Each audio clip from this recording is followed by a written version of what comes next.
C'est un concept qui est apparu il n'y a pas très très longtemps, qui est vraiment en place depuis maintenant une dizaine d'années à peine.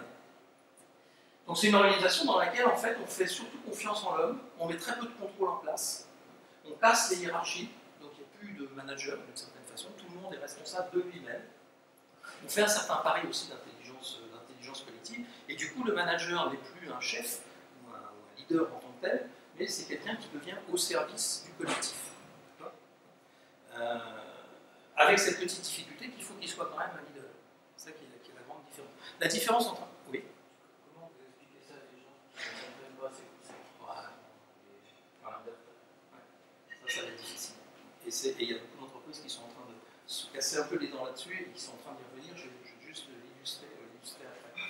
Mais la vraie différence entre le manager et le leader aujourd'hui, si on peut faire une espèce de différence de définition, le manager c'est assez simple. C'est simple. Relatif. C'est celui qui, au lieu de faire, il fait faire.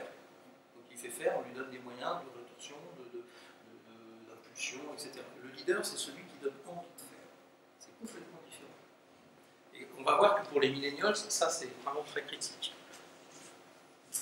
Alors le problème de l'entreprise libérée, c'est que, ça pourrait être une vision bisounours, c'est-à-dire tout le monde est capable d'être responsable de lui-même, de se débrouiller, tout le monde est beau et tout le monde va faire des choses au mieux. Ça, c'est pas si sûr que ça, et je rejoins votre point sur le fait que vous avez des gens qui n'ont pas du tout envie qu'on se donne la responsabilité de se débrouiller. Il y a des gens qui ont besoin d'être guidés, qui ont besoin d'avoir un chef. Et puis c'est aussi, quelque part, une vision assez expliquée du management, parce que ça reviendrait à dire aujourd'hui qu'après des années où on a eu des managers dans les organisations, on peut s'en passer. Ça bouscule beaucoup les managers, parce que ça veut dire, mais alors à quoi je sers? Alors la notion du servant leader, c'est quand même une notion qui n'est pas accessible forcément à tout le monde.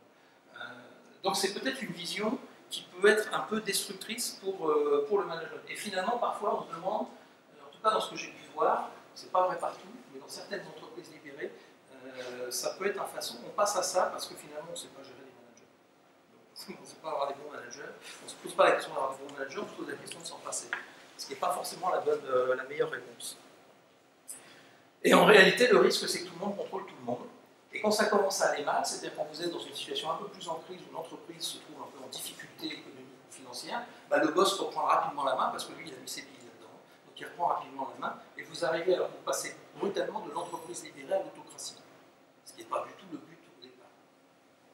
Voilà, ça c'est un petit peu le tableau de ce qu'on peut observer quelquefois. Alors maintenant,